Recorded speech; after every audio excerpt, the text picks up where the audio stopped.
naiselle. Valtava niistä aplodit, hyvät naiset, nyt alkaa aplodit. Yes! Toistella kertaa olla tervetulleeksi Petri Sapiano!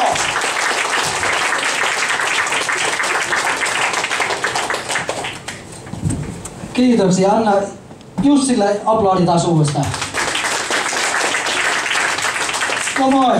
Mun nimi on Petri Sapiano ja mä oon syntynyt Kanadassa. Mä nykyään asun Oulussa. Mä oon nyt 18 vuotta asunut täällä ja mä voin sanoa, että mä oon oppinut aika paljon. Mä oon asunut täällä Kanadassa. Masennuksia on sairaus. Täällä Suomessa se on elämäntapa. Jos nää on lihava ihminen ja nää haluaa matkustaa lentokoneen, sä pitää ostaa 2 lentopaikkaa, että nää pääset istumaan siellä koneessa. Täällä Suomessa normaalikokoinen ihmisiä käy bussissa. Jos ei löyä 2 paikkaa vierekkäin, te seistä.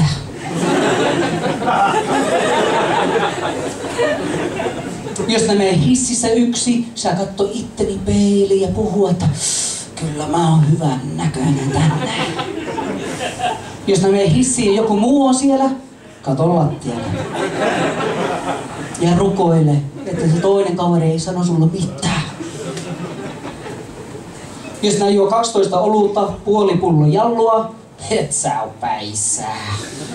Sä oon vasta valmis mennä kaupunkiin.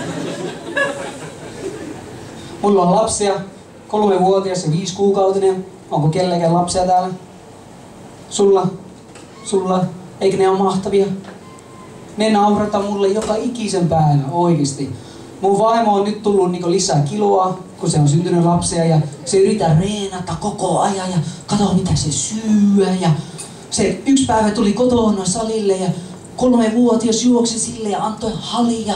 Sitten se puristi maahan ja sanoi, äiti, onko meillä lisälapsia tulossa? Mä olin sohvassa nauraskelle ja se katsoi mua, että mitä sinä naura? Pulla, taikina, maha. Mä oon kääntynyt se 3-vuotias ensimmäinen kerta uimahallissa. Se ei ikinä käynyt mun kanssa niinku miesten osasta. Ja se jännitti niin paljon. Se käveli siellä ja se katsoi vaan ympäri. Sitten se sanoi isolla äänellä, että miksi kaikki vanhat miehet pyllyy roikkuu? Mä vastasin sille, että no, koska niitä vaimo on potkinut sitä niin saatanasti, että ei ole lihakseen ennen. Sitten yksi iso mies tuli vasta ja sanoi, että missä tuo mies pippeli on? Mitä mä voin vastata sitä? Onneksi se mies vastasi, se on piilossa.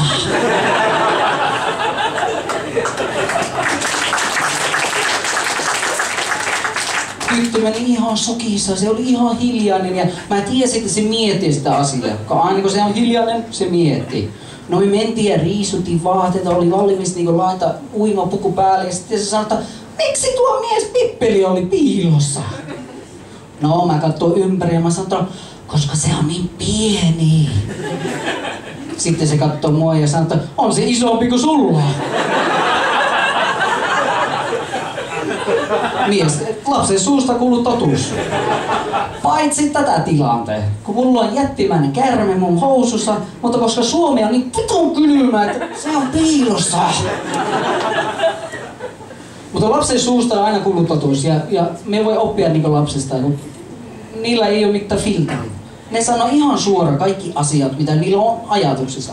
Mä käytin sen niinku palettissa ja se pisti niinku se palettipuku päälle ja katsoi itteni peiliin ja sanoi, että kato, mä oon tyttö. Mä ajattelin, no kyllä sä oot ja kaunis tyttö sä oot. Sitten se nostaa hameen ja sanoo, että koska mulla on pimpaa. Niin mä sanoin, että mä oon asunut 18 vuotta täällä ja tää maa on muuttanut mua.